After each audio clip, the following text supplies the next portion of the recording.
Welcome to Coach's Corner Show, everybody. We're here on Wednesday night for Four Wheel Drive Show. I'm your host, Coach Tripp, along with my buddy. Right on your screen, Billy Pendock and below him, Blaze Winter, part of the Four Wheel Drive Syracuse early 80s defensive line, along with Timmy Green, All-American and Rhodes Scholar, and Jamie Kimmel, the other part of the Four Wheel Drive. We try to talk about virtues here and stuff on the show, a lot of subjects. This episode is brought to you by Sandy Sansing Chevrolet. Go see them in Foley, here in Pensacola, or over in Milton. I want to thank all my sponsors. All right, guys, we have an interesting subject today. It's about motivation. I'm going to spew what I have researched and thought about and read on motivation, and then we're going to, as usual, get your guys' opinion, stories, maybe something has happened along this subject line, motivation, and you guys talk about it.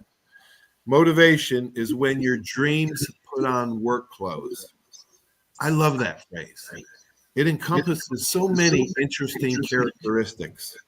Let's break down the first word of that phrase, motivation, which is the subject today of our podcast. It is difficult to motivate one player, let alone 15 to 85 on every team.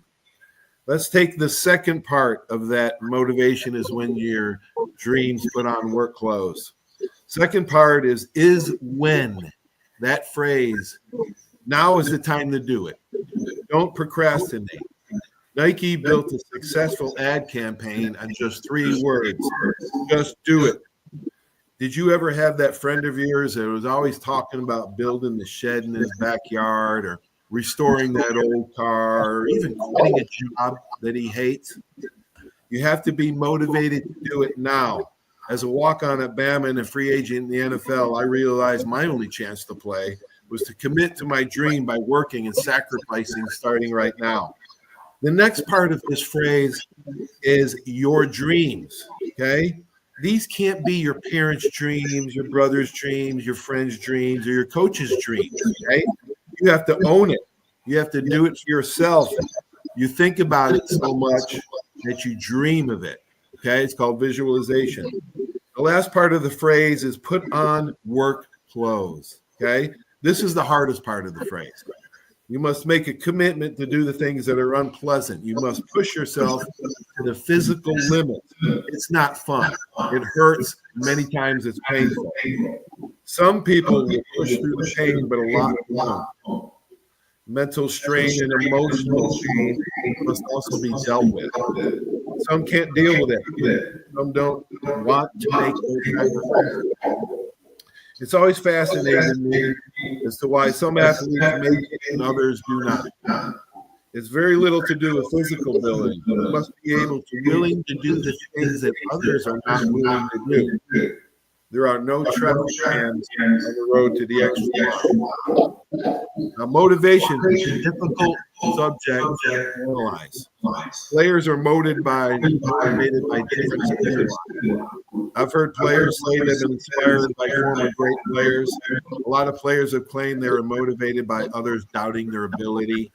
Whether it's a chip on your shoulder, capitalizing from a perceived flight, i.e. Michael Jordan's favorite, the player still makes a choice to work hard and play hard. But how about fear of failure? When you're motivated, you have to overcome the fears. I've pondered this question many times and come to the conclusion that it depends on the situation. I fear no human on this earth, but I do fear God, heights, and poisonous snakes. And I guess it depends on the consequences, but failure against those fatal. Facing your fears, I'm certainly can all think of a time when we had to face our fears. But motivation is more complex than bungee jumping or parasailing if you have a fear of heights like I did. One of my college and pro coaches, Ray Perkins, said on the show years ago that he advised future coaches to get a psychology degree. You know, in the Sports Illustrated article a few years ago, Urban Meyer stated that he believes motivation is far more important than strategy and play calling. In that same article regarding the importance of motivation, Urban Meyer said, usually at a place like Ohio State or Alabama or Florida, you're getting a player who's better than everyone around him. You have to motivate that guy to buy into a team philosophy. You know, I couldn't agree more with Coach Meyer saying in that article. In the college and pros, motivation differs a little bit from teenage kids. In college and pros, you have to deal with entitlement. You're getting players that have been the best at their schools and everyone around them telling them how great they are. In high school, you sometimes have players on the other spectrum where they lack confidence, and it's your job as a high school coach to build that confidence and motivate them. You know, Nick Saban often used Dr. Evan Elko, a sports psychologist. Dr. Elko met with players every 2 weeks at Alabama. He talked about the connection that players and coaches have, the connection between players and other players. Another great example is at the University of Michigan, where Greg Harden was the associate athletic director there. Tom Brady and Desmond Howard rave about how influential he was on their lives. Desmond said that he wouldn't have won the Heisman without him. Motivation is a lot about understanding yourself and being self-motivated. It's a big job, and many would argue the most important factor in athlete careers. The subject is fascinating to me. I saw a piece on Showtime 60 Minutes about Harden, and it was outstanding. He talks one-on-one to athletes about self-discipline and being self-motivated. Great coaches are great motivators.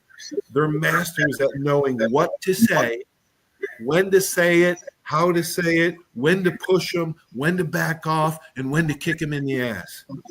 Okay, there is just enough time in the day for a head coach to take care of everybody's needs. It's obvious that it's the right thing to do to outsource these psychologists for your team. We talked a little bit about fear. Guys, did you know in psychology, the 4 pillars of motivation are love, fear, hate, and survival? Well, I love my players, and I think they love me, but they did think I was a little crazy, okay? You got love and fear in there. How about hate and survival? Well, I'm sure some of them hated me for making them work so hard. And our first year at Tate, we had 80 kids come out for football. Only 40 survived. Well, they didn't survive the hard training, those 40. And it's an interesting dynamic.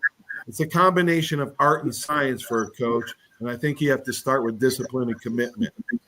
Now, how do you motivate them? We talked about it earlier. It's different for each kid. That's why I believe a coach must get to know each kid and what makes them tick. A personal connection with them is critically important. It goes back to what I've preached on this show for years. Kids don't care how much you know until they know how much you care. And then they can run down all for you. Max McGee said Vince Lombardi was the greatest psychologist he's ever seen. But I believe the greatest psychologist and master motivator was Coach Bryant. And I'm going to finish this segment with this quote from Coach Bryant. Motivating people is the ingredient between winning and losing. Wow. That's powerful. That's powerful. Really good stuff. Wow, thanks. What do you guys think about motivating? What motivated you guys, to play at the highest level? You both played in the NFL, you both played college football, and you both coached. For myself, there's obvious the idea of self-worth coming from what you do. And that self-worth coming from what you do is an indirect motivation to your approach. If you find yourself having a worth in other places that you don't, you want to hold on to that. Me, self-worth was number one. Then the fear of losing that. And people, coaches, parents, great leaders play that balance of, hey, this is where you are a winner. You want to lose that? Well, keep doing it half-assed and you're going to lose it. And there's this constant balance from great leaders on delivering, hey, self-worth, and then take, the fear of losing it all, because they have the key, a coach, to saying, get off the field. Well, no, my field is my self-worth. You're not doing your part. Get off the field. Yeah. And so I think those are primitive thoughts, but very true to this day, that, hey, this is where I gain my identity. I certainly want more of it. And I'm afraid the leader over there on the sideline, call a coach, if I don't do it, I don't prepare myself, I don't get in shape for it, there's a chance of me to lose it. Right. He'll remind me, and I also remind myself, because each person knows, as a player and a leader, of their own march. They know when they're doing things half-assed. They know when they're doing things short of full go. They know it. And they can fool themselves all they want about, I really worked hard. They know down deep when they do and when they don't. And a coach is a go-between that says, hey, man, you're not doing it. I'm calling you out. And the great coaches like George O'Leary, Ray Blige, Gunther Cunningham, Bill Armsparter, Bobby Ross, Mark D'Antonio. They call you out. They call you out. They pressure you to understand that we can't lose here. For you to be a part of this, you must be a personal winner off the field as well as on. Billy? That's a great point Blaze has, both guys. If you think about what motivated us, or what motivated all the way through, I think about, he's got a great point there with, it's not so much any coach or anything motivated myself, but it was about not failing and not being afraid to fail. And I always thought about when I was growing up, and I was young. I was probably 7, 8, 9 years old. And my old man told me, he said, listen, and I remember this, I was probably 10. He said, get up in the morning and make your own bed. He said, you succeeded in doing something that day to build on throughout the whole day. And that sets your whole day forward. Now, going on with your day, you might be a screw up for the rest of the day, but when you come home at night, you can look at that bed and it's made, and you didn't accomplish one thing. So that kind of motivated me to go on forward with the rest of the day. It becomes a very personal thing, like Billy's saying. It becomes a very personal thing. I think, when I was a coach, no matter if it was helping Jim Tressel, Ohio State, or working with Mark D'Antonio, Michigan State, or even with George O'Leary at Central Florida, what I went to over and over, times got tough. You're in your 100th rep of practice on a Wednesday. You have a game on Saturday. And you're wondering, what are we doing? We're killing each other. And you see the players start to say, you know what? I love this game. It gives me a lot of self-worth. But really, is it worth my life? And then you go to the part that I found to be constant. And that is, you love someone and you have to trigger and change your thought process to that person being present before you. And then I would go into a story if I had time with the D-line, and that story was, I shared the stage with a fireman. That fireman was below rubble for hours and hours after 9/11.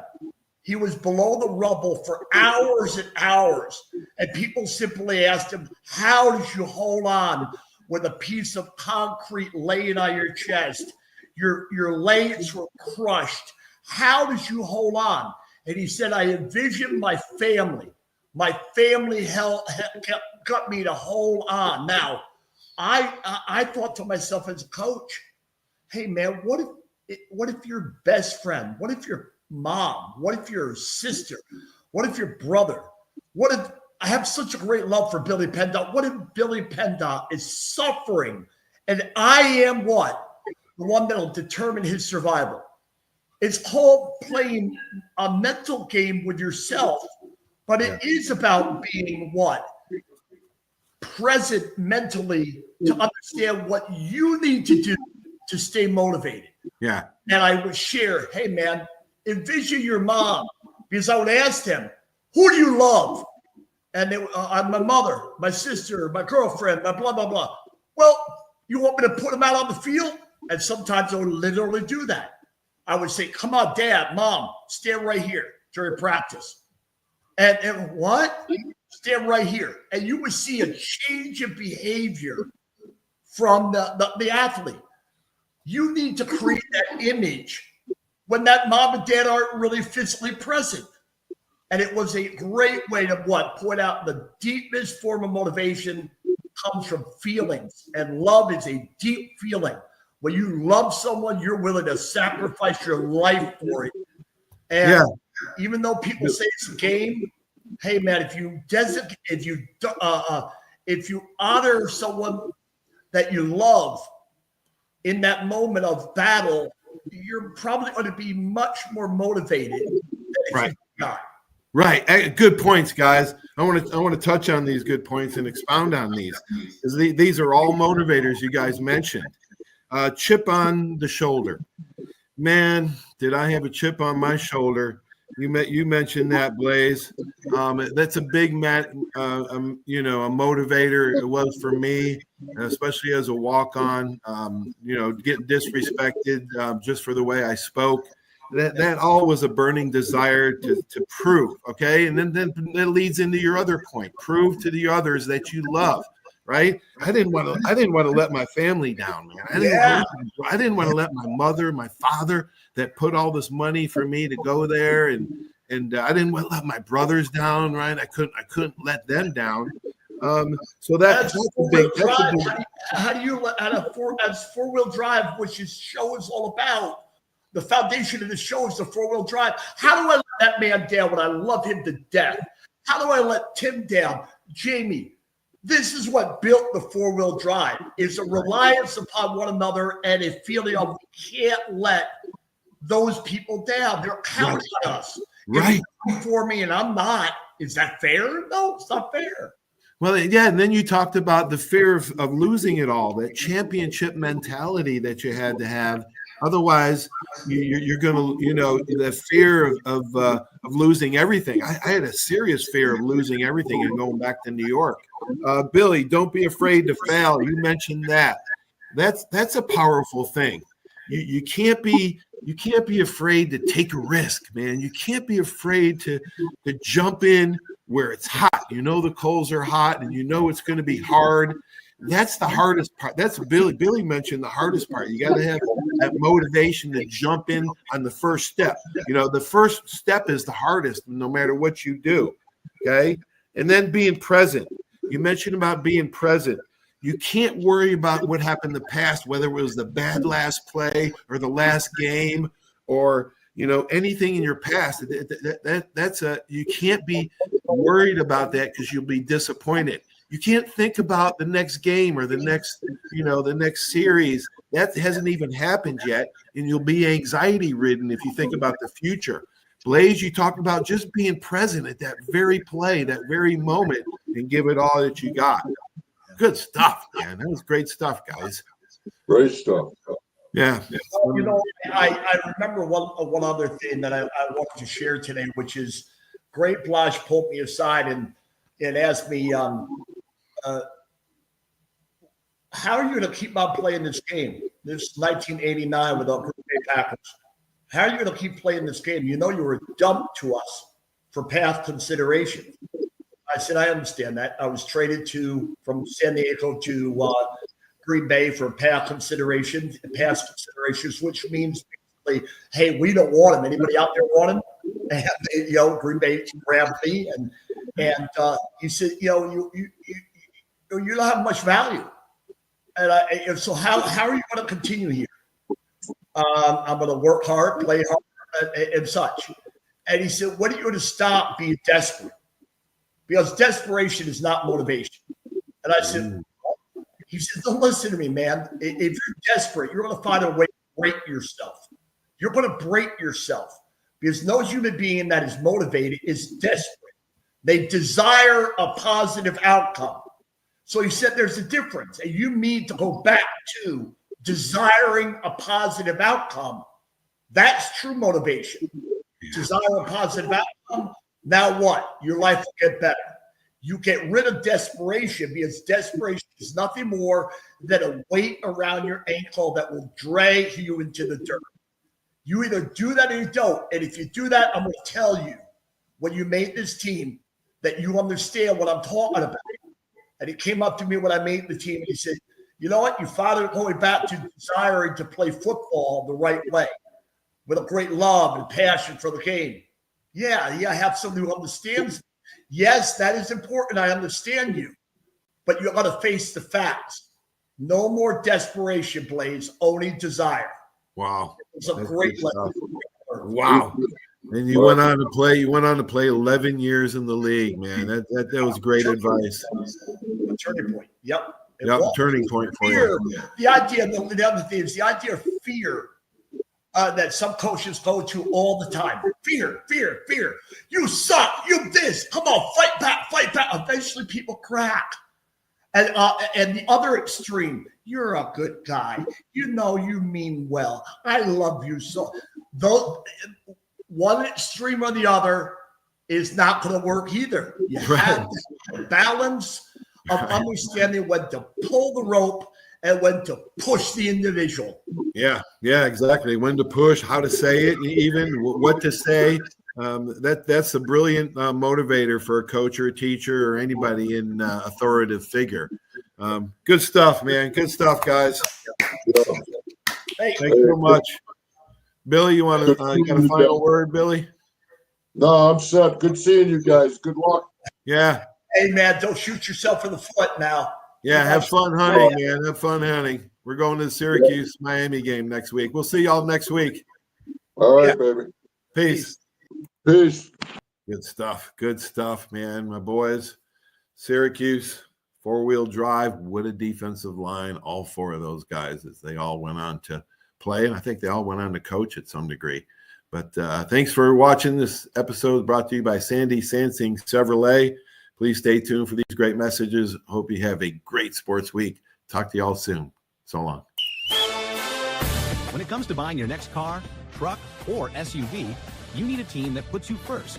Here at the Sandy Sansing dealerships, we're proud to serve Pensacola and the Gulf Coast with the best selection, trusted service, and deals that work for your family. Just like great coaches build great teams, Sandy Sansing builds lasting relationships with every customer who walks through our doors. Because when it comes to finding your next vehicle, there's only one name to remember. Sandy Sansing can. 75 years of service in high-tech today. It's Pensacola Glass Company at 433-8348. High-tech is a term often applied to advanced services and products in today's marketplace. And today, glass is much more than a simple painted brittle, see-through stuff we hit baseballs through when we were kids. Glass is now a product with unique flexibility in both performance and application. And Pensacola Glass Company is growing right along. That's Pensacola Glass Company at 433-8348. Are you riding around in a filthy vehicle? Dirty car no more. Visit Ronnie's Car Wash today to get it shining in no time. They have 3 convenient locations with another coming soon. The unlimited monthly wash packages start as low as $14.95 per month with free vacuums, multi-purpose spray and towels. Visit them in Gulf Breeze, Navarre, Fort Walton, and soon Crestview. Don't wait, wash today. Be sure to see Ronnie's Car Wash on Facebook to see the latest specials and discounts. You'll be riding and shining in no time. That's you trying to fix the plumbing yourself to save a few bucks. Doing things yourself doesn't always end well. The same goes for insurance. That's why Auto Owners works with local independent agents who tailor coverage to meet your needs and offer discounts for life, home, car, and business insurance. Because sometimes you need a professional to get the job done right. That's simple human sense. When it comes to buggies and golf carts, nobody does it like Buggy Works. Hi, I'm JP Wibbs. We've got the largest selection of golf carts on the Gulf Coast. We have a brand new 10,000 square foot state-of-the-art service center and showroom to keep you rolling.